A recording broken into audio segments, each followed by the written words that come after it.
sama anak yang kedua.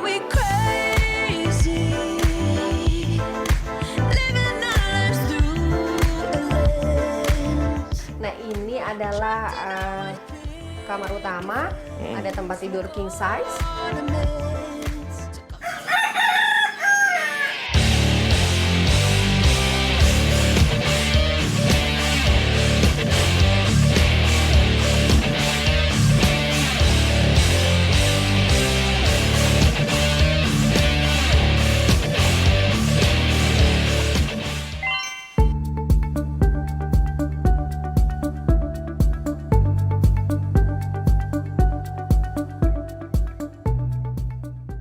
Solid Void House.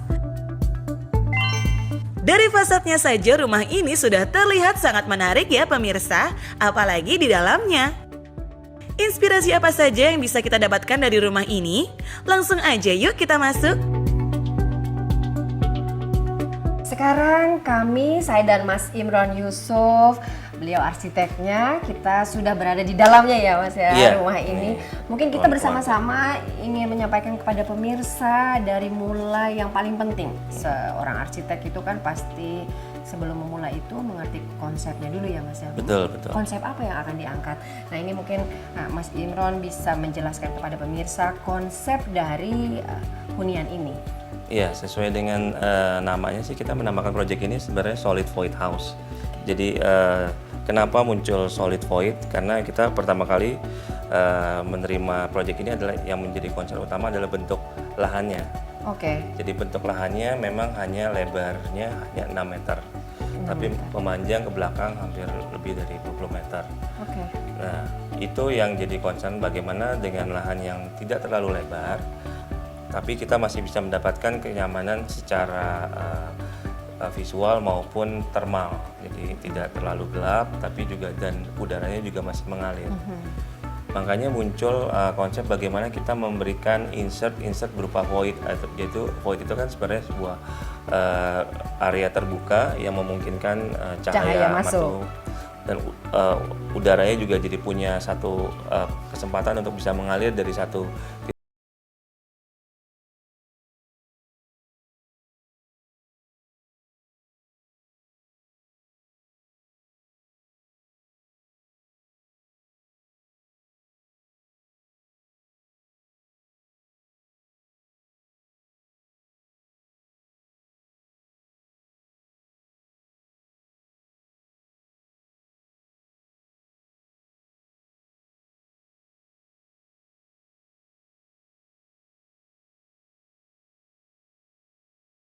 Nah, ini kondisi ini kan kita lihat bahwa ini tidak di siang hari kondisinya tidak ada lampu yang menyala, jadi ada void yang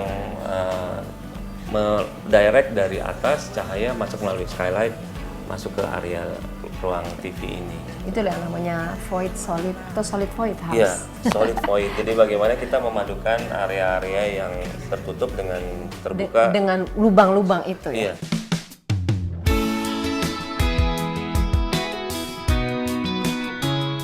Mas Imron, Iya. kalau tadi begitu masuk saya lihat ada tanaman. Iya. Begitu ke ruang tamu ada tanaman. Iya. Itu yang membuat saya bahagia di rumah ini karena di belakangnya juga ada yang bisa membuat bahagia begitu ya. Betul, Iya, betul. ada tanaman lagi.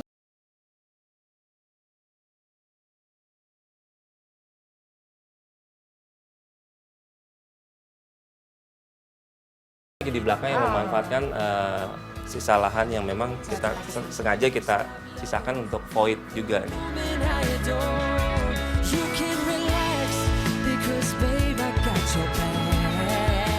Kalau tadi kita bisa lihat ada ruangan yang cukup menarik di sini, mungkin bisa lihat ke bagian rumah yang lain, Mas. Boleh silakan. Kemana nih kita?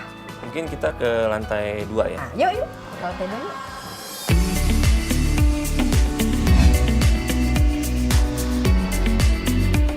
Nah ini materialnya apa nih Mas Imron ini lantainya? Ini juga sebenarnya awalnya ini usulan dari Mas Vino, ownernya. Oke. Kebetulan dia juga semangat kan sambil waktu membangun rumah browsing cari material gitu.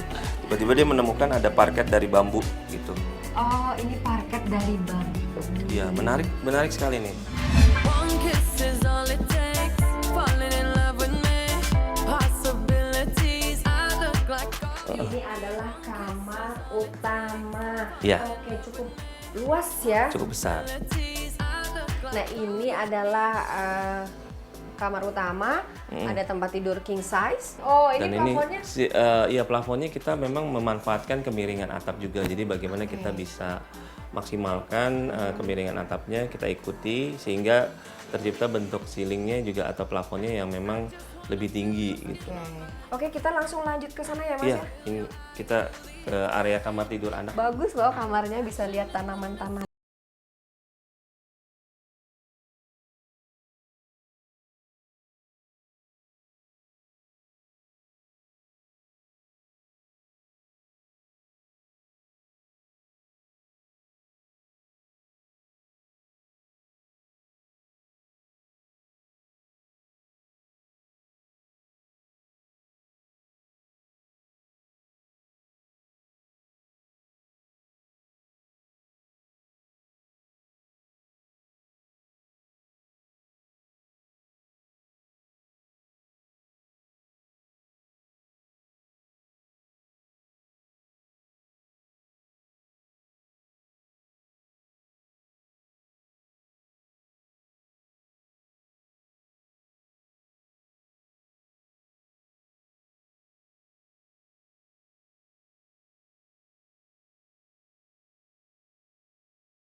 Potong terus di finish ulang. Oke, ini kita ke ruangan yang paling belakang sebenarnya Mbak. Jadi ini juga sebenarnya sama, ini sebenarnya ruang keluarga tapi yang lebih private. Jadi ini mungkin lebih ke ruang hobi ya. Warnanya bagus ya.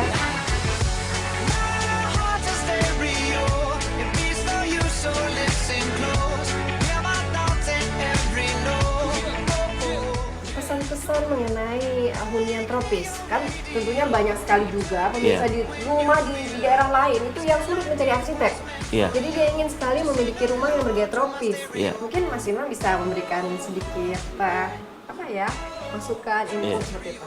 Baik, yang pertama kita kalau bicara dengan sisi aspek tropis, yang perlu kita perhatikan adalah bagaimana kita bisa memanfaatkan cahaya matahari, lalu aliran udara yang baik, dan juga respon terhadap hujan gitu. Jadi bagaimana kita bisa merespon area-area mana yang kita harus lindungi ketika hujan. Itu yang paling penting. Lalu bicara tentang materialnya sendiri, bagaimana kita memilih material-material yang memang sudah punya respon yang baik terhadap kondisi tropis, misalnya kayak batu bata, kayu, batu alam.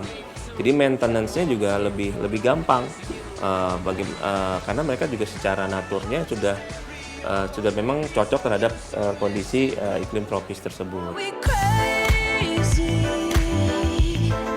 living our lives through. Sekarang mungkin pemirsa ingin tahu nih proyek-proyek dari Mas Imron dari IFD Architects itu adanya bisa dilihat di mana? Oke.